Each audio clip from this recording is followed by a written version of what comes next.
Okay, push mower time. All three have a bit of a story, so please hang in. First off, the one in the center came from auction.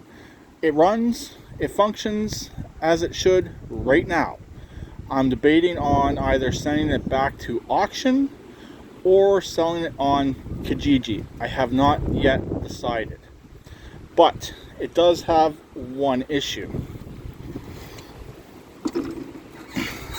The crankshaft is too long for the deck.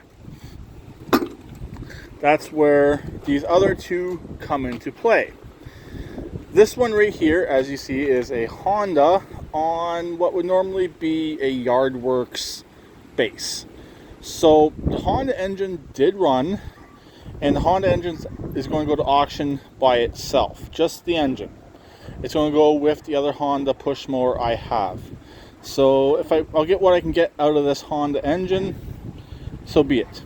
The deck has already been long gone. It actually went with the last Olin generator I had. So the deck's gone, deck was rotted, but the engine did and does run. I don't think there's a blade on it, so I don't think it would start right now, but yeah, it doesn't have throttle controls either. So, and this one over here, the engine crankshaft is too short for the deck. So the plan is to take the black engine off the red deck, put it on the black deck with the bagger.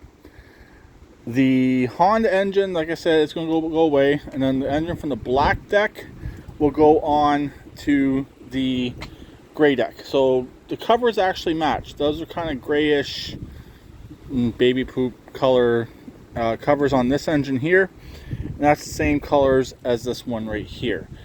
I can't remember if I jumped the engine that was on this deck or if that's it. I can't quite remember. So as long as the crankshafts line up and are the correct length, this engine here will go on the black deck, and most likely it's going to auction on Friday. Bagger machine should be worth $150 at auction, hopefully. Then I will put that engine there on this deck here. If I can get it running by Friday, which is, I only have a day to work on this stuff, a little bit today and a little bit tomorrow, it'll go to auction as well. Then I have an engine in the shed that ran when pulled. That'll probably go on this deck right here. That's the plan as of right now, and will it work out? We'll have to wait and see. It's going to be a fairly easy swap between the three machines. Like I said, that one's just going to come off. I'll probably keep the blade with it. The blade will go with the engine. I do have the throttle cable. I do have the correct brake cable for it, so that'll all probably go with it. I was originally thinking about putting that engine on my Honda push mower, but they are slightly different. This is a newer engine here. Like I said, this one already runs, so as long as I don't flood the carburetor with oil, bolt it back up, it will hopefully run. Make sure the crankshaft length works out good, and we're good to go. And I'll grab the other engine out of the shed. So I know it's a short crankshaft engine. That's what this deck needs. I just don't feel comfortable selling this push mower with the blade hanging down below the deck.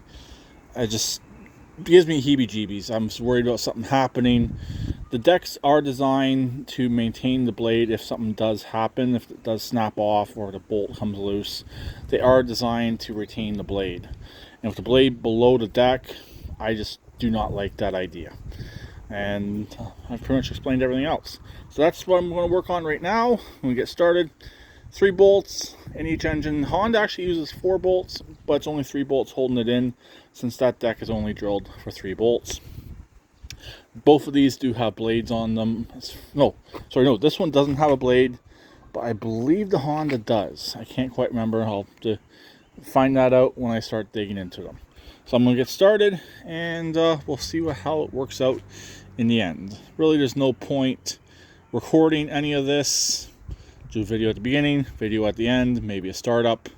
That's pretty much it. That's all people really want to see, is the finished product. And if you've swapped one engine on one push mower, you swap them all. These are very simple. There's no electrical connections. There's no fuel.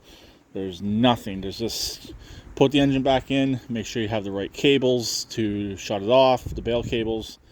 and that's pretty much it. None of these use throttles. They all have governor throttles. The only one that would is the Honda, but that cable, like I said, is not connected. So anyways, that's pretty much it. So I'll talk to them later. Please keep it redneck like always, and please subscribe and comment.